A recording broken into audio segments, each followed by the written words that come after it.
All right, this is problem 6.27, page 315. Determine the force in each member of the truss shown. State whether each member is in tension T or compression C. We'll take number 27. Let's see. So let me sketch this thing.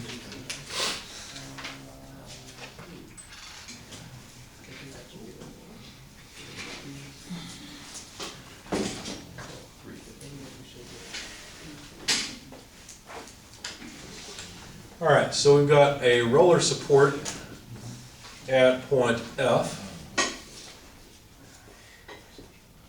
a pin support at E. There's some geometry to note, 15 foot for example and 12 foot dimensions. And then joints A, B, C, and I think D are there. Then F, G, and H are given as well. And then there's a 12-foot spacing for the rest of this in addition. So 12 foot, 12 foot, and 12 foot.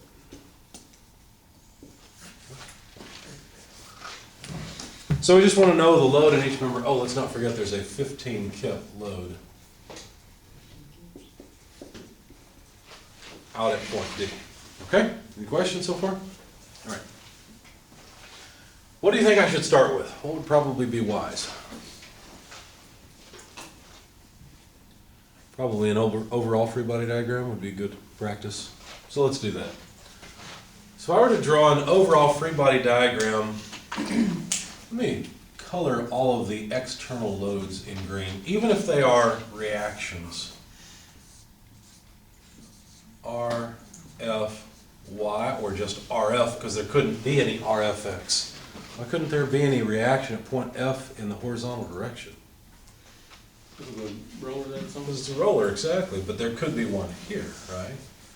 R, E, X, and R, E, Y. Of course, I'm suggesting a coordinate system with what I've drawn, or what I've written, and X, Y coordinate system as usual. Okay. Can you tell me just by looking at this what REX is equal to? Zero. Zero. Bless you. That's the only force in the horizontal direction on the whole body, isn't it? So that one must be just zero, so we won't have to mess with that. How would we come up with RF? What shall we do? Keep some moments about E. Good. Let's sum moments about point E, taking counterclockwise is positive. What's the moment arm for RF? 15 times 15. I don't think so. Try again. Moment arm for RF. How far away is RF from me? 12 foot.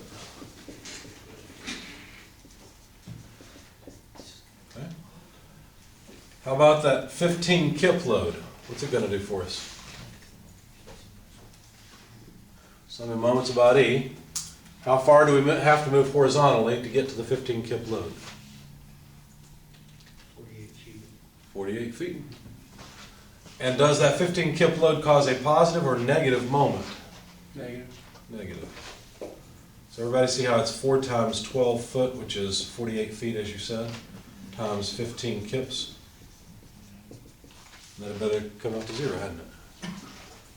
Right? Because the moment, basically, RF has to balance that 15 kip load. So RF must be equal to 48 times 15 divided by 12. Why? Because 4 12s are 48. 48 15 divided by 12. Move it to the other side. Okay? Of course, 48 divided by 12 is 4. 4 15s are 60. So RF is 60 kips. So what must REY be equal to?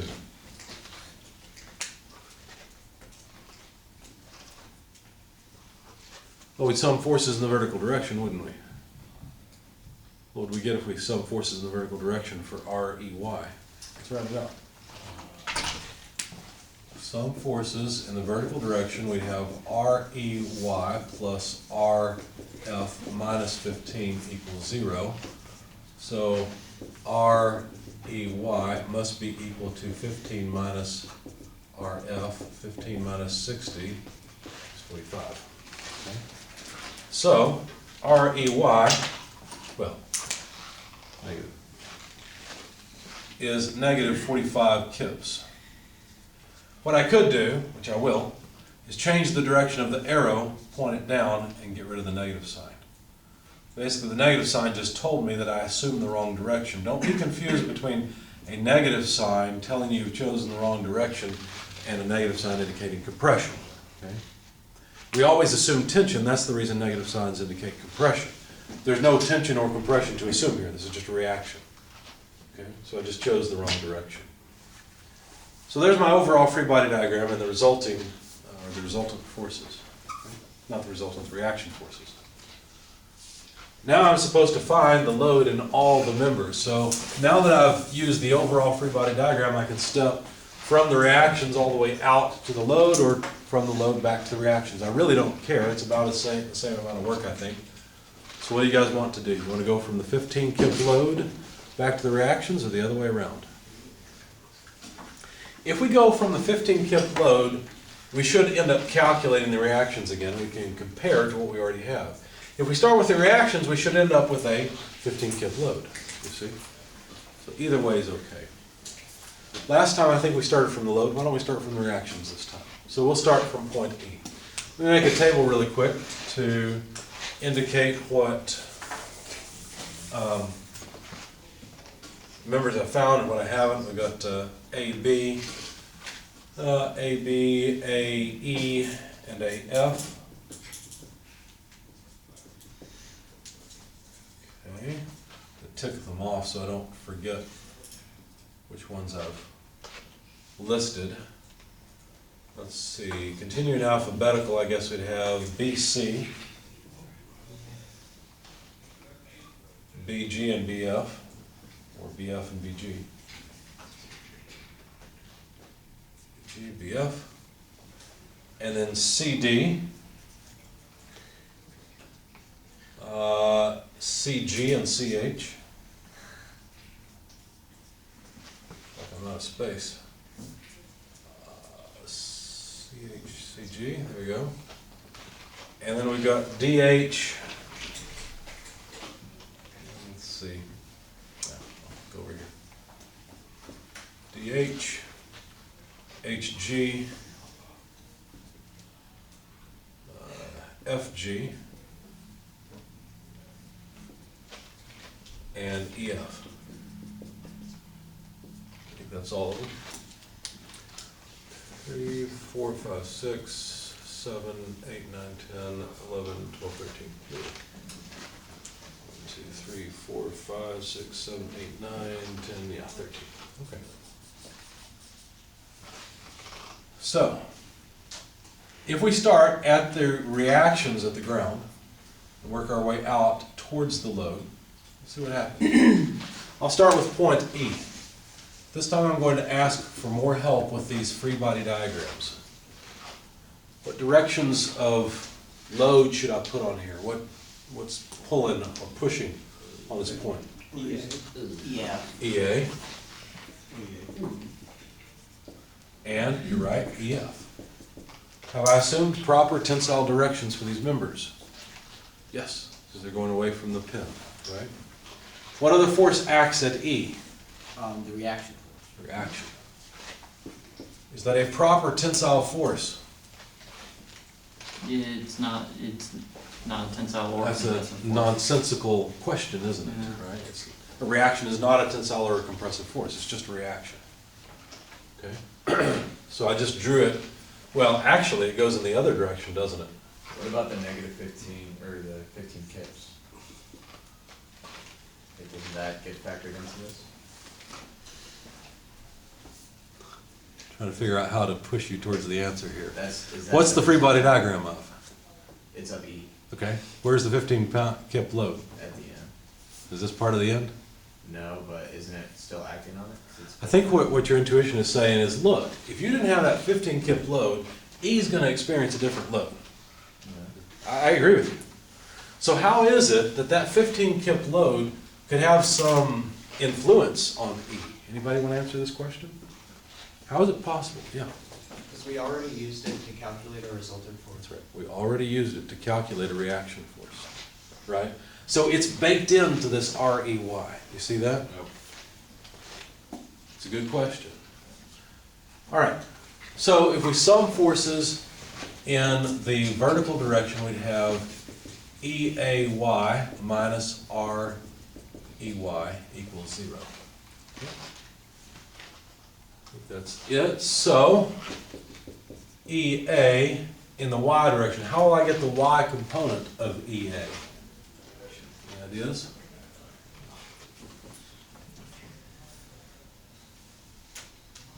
You have the, you need to find the hypotenuse of that That's right. triangle, which would be. So I need the hypotenuse AE. Yeah. So 12 squared and 15 squared. 15 squared is 225. 12 squared is 144. 144 plus 225 square root. 0.09, yeah. Give it to me before the square root. Before square root? Just take the square of what you got.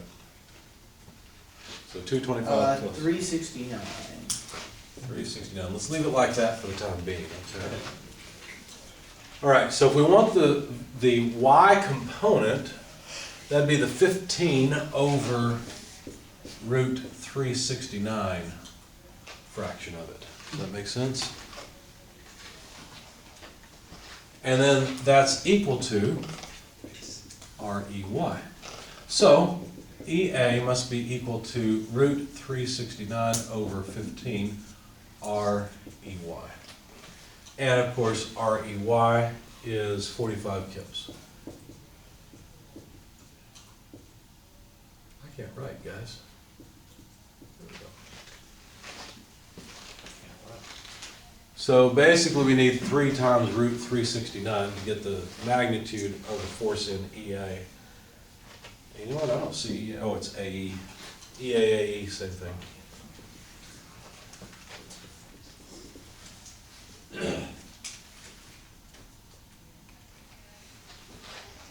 So what's the magnitude of the load in EA? Give me 2 decimal places. That should be enough. 57.63. And these will all be kips. And since it's a positive number, is that tension or compression? Tension. That's right. Now, pause for a second. Think with your intuition. If you pull down on this, let's say you grab a hold of this and you pull down, is that going to stretch AE or is it going to compress it? It's going to stretch it, isn't it? So this makes sense that it's tension. A lot of times when you're working these problems, you can pause and do a sort of a sanity check and see if does this make sense or not. And a lot of times your intuition will help you out. But be careful doing that. Just make sure you trust the math enough that if your results come out opposite your intuition, you should question your intuition just as much as you question your math. You don't make a math mistake, but question both of them. Go ahead. So you know how we got negative 45 for REY? It's like the final answer. Did that tell us what direction REY was? It did. It told us it's actually pulling down. Okay. Which so- makes sense, because think about this as a pivot point. You pull down here, this point's gonna wanna come up, so you gotta pull down on it to keep it from coming up. Right? Okay. That's because I was trying to connect, and I was like, I wonder if that's why it's not positive, because the negative. Yeah, because I flipped the arrow direction. And notice I was consistent with that direction here. Sure. So then if we sum forces in the horizontal direction, we'd have EF plus EA in the X direction. So EF must be equal to the negative of EA in the X direction. To get the X direction of EA, what should I use? Wouldn't it just be 12 over root 369? Everybody see that? So 12 over root 369. Since we know the magnitude of EA, 7.63 kips times 12 over root 369. If you guys don't mind, please let me know the load in member EF, which actually appears over here.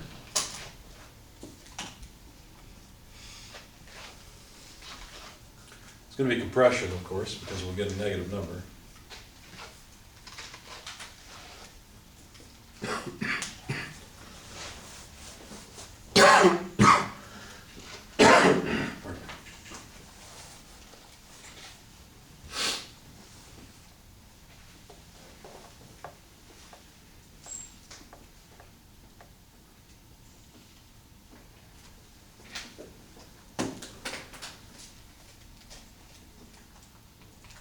-36.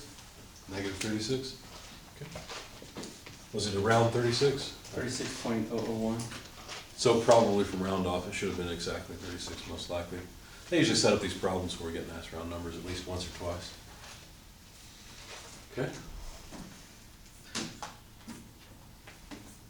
All right, so what should I do next? If I go to F, Let's see. I've got EF, I've got this reaction, but I will have 1, 2, 3 other members to contend with, right? It's going to be a pain. If I go to A instead, then what? Well, I've got this one, and I can get those two. That makes sense? I'm sorry, I interrupted someone. Is that what you were going to say? Someone over here? Okay. So I would prefer to move to A because, well, I can actually solve for A. And then maybe I can move down to F, okay? Looks like we've got some geometry ahead of us, which is not going to be fun. I may change my mind and work from the load back. See what we get. All right, so let's go to point A, or joint A, right here. And we'll draw AE, or EA, call it whatever you want. AEA. AF, and AB. Notice I've drawn all of these as tension. Okay? And of course, I don't know AF, but I do know AE, yeah. So if we sum forces in the horizontal direction, we will get AB minus AEX. And so AB is just the horizontal component of AE. So that is AE multiplied by, 12 over root 369.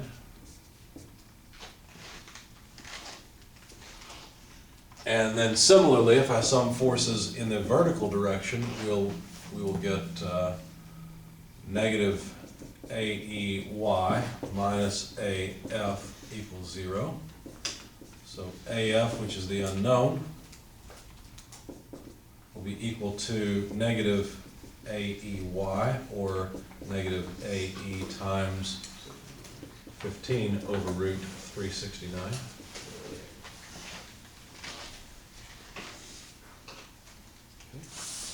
So we've got AE is 57.53. If you guys don't mind, tell me what AB is equal to and what AF is equal to then. So AE is tensile positive as I've shown it. AB is going to end up being tensile. And since AF comes out negative, it will be compressive.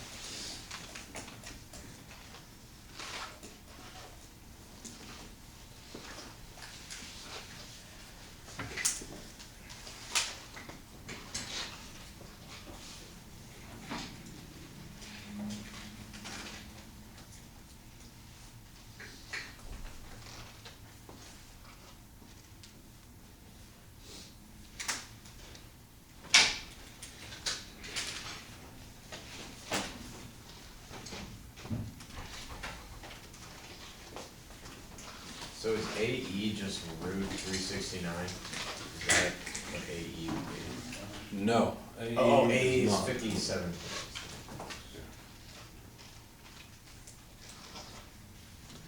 You have a number, you can tell me what it is. So I came up with for AF negative 45. 45? 45.001. Probably 45. You want to second that? Yeah, I second that. Yep. How about AB? Anybody have AB?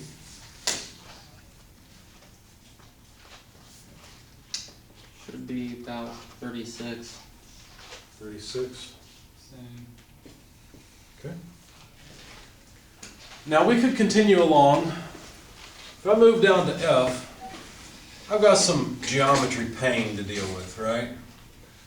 Because I've got a member here. Now, let's see, moves over 12 feet, moves up 15, so it's going to be at the same angle as AE despite my drawing. But FG looks like it's a pain to me, so I'm going to do something instead. I'm going to move up to point D, and you'll see why here in a second. There's something nice that I think is going to happen, and I'd like to make our lives just as easy as we possibly can. We could continue slogging along, but let's jump up to D. We've got the external load of 15 kips. Assumed tensile load CD, assumed tensile load DH. HD, DH, whatever, I don't care. I think we're called DH here, so that'll work. If we sum forces in the vertical direction, you'll notice that only DH appears. So we'd have negative 15 minus DHY. Now that geometry is not too bad because notice we move up 1, 2, 3 times and we've traversed 15 feet. So each one of these steps is a 5-foot step up. Does that make sense? 5 foot up, 12 over. And that makes it nice because that means the length of each of these sides is 13. Not a surprise that they tried to make our lives a little bit easier here. Okay? So they're not trying to get us to focus on geometry, but more statics. DHY, then, oh, by the way, this comes out to 0 because that's it, right? There's nothing else in the vertical direction on D. Move to the other side, DHY is equal to negative 15, or in other words, DH times, well, what would be the Y component of DH? Well, that would be the 5/13 component, wouldn't it?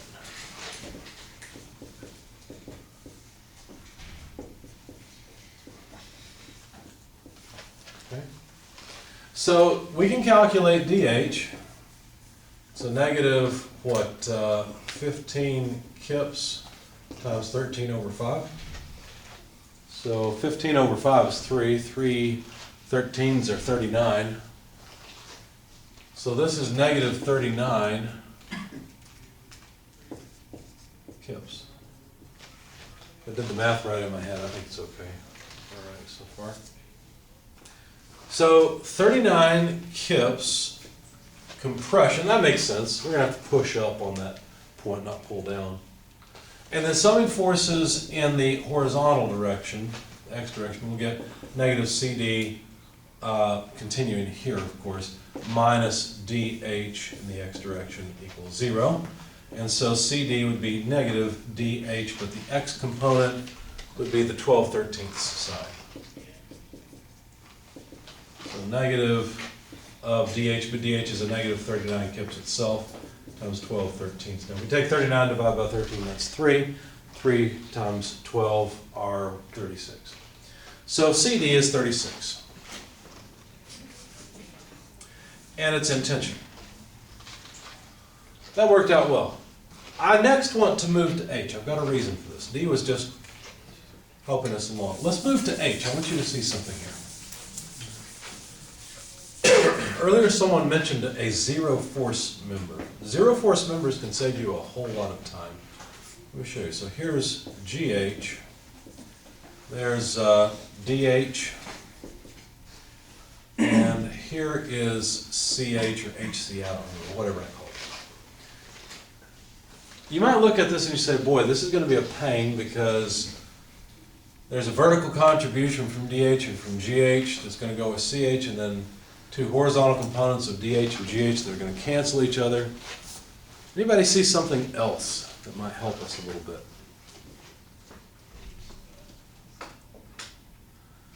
Do you notice that if you consider a rotated coordinate system,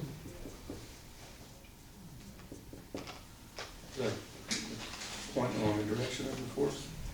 CH is the only force that has a Y prime component. There's nothing that can counterbalance this piece of CH. If CH has any size at all, CHY prime will have some size. It'll have some force, and nothing can hold this point in equilibrium. Therefore, CH can't be anything at all, can it? CH is a zero force member. You can recognize zero force members when you notice that if you got 3 members that connect to a point and 2 of those members are in a line, the other one that's not in the line has to have zero force in it for this reason, okay? So I can see immediately CH is a zero force member. Now students usually don't like zero force members because they look at them and they say, well, that means you should be able to pull it out, but if you pull it out, the whole thing is going to just toggle and move out of position. You're right, it would. In the real world, we've got to have that member. There's going to be some small nominal amount of load in it, right? And I just realized I didn't finish my comments from earlier, but I will here in a moment. So, for the sake of stability, yes, we need CH, but to carry any significant load, we don't really need it. Okay? So what this means is that the load in DH is equal to load in GH, so if DH is in compression, then so is HG or GH, and it's the same amount. You see that? You just write it down. Now, can I go to point G and say the same thing? No, because I've got member CG there. There's a wrinkle in that logic. Okay? What I would rather do now is go to point C, because notice CH is no longer something to be considered. Let's go to point C, draw a free body diagram. I'll include CH, but I'll note that it's 0 just for the sake of completeness. CD, CG, and BC. And just so I don't confuse myself, I think I'll just go ahead and erase it. Maybe I'll make it a dotted line. Just as a nod to the member being there. Okay? Now CD, we know, is 36 kips in tension. Can you say then that BC is 36 kips in tension? No, you can't. Why not? Because CG also has a horizontal component. But wait a second. If CH is 0, and CD and BC lie along the same line, what does that tell you about CG? Zero force member. It's also a zero force member. CG is also zero force, isn't it? Look at that. And so, in fact, CD is equal to BC, but only because CG is a zero force member. So now we know the load in BC is the same as CD, 36, and it's in tension. Okay? So notice what's happened. In effect, let me draw the zero force members in red. What's happened so far is we have found that CH is a zero force member. We found that CG is a zero force member. Anybody want to guess what's going to happen from here? BG and BF are also going to end up being zero force members, aren't they? Let's prove that. Let's continue. So if we move on to, say, point B, same logic, point B, BC, AB, BG, BF. Maybe sorry I chose this one because I don't know that BG or BF are zero force members yet. Let's pause on that one. Let's look at point G instead. GH, GF. Notice I don't care if it's FG or GH. The order doesn't matter. It's just the load in that member. And then GC and BG. We already know that GC is a zero force member. We don't need to consider it. It doesn't exist. GF and GH lie along the same line, therefore BG is a zero force member.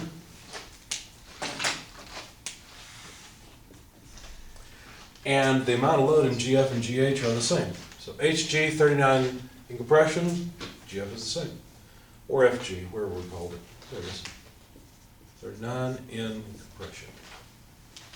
So what we've just shown is that BG is a zero force member. If BG is a zero force member, then so is BF. See that?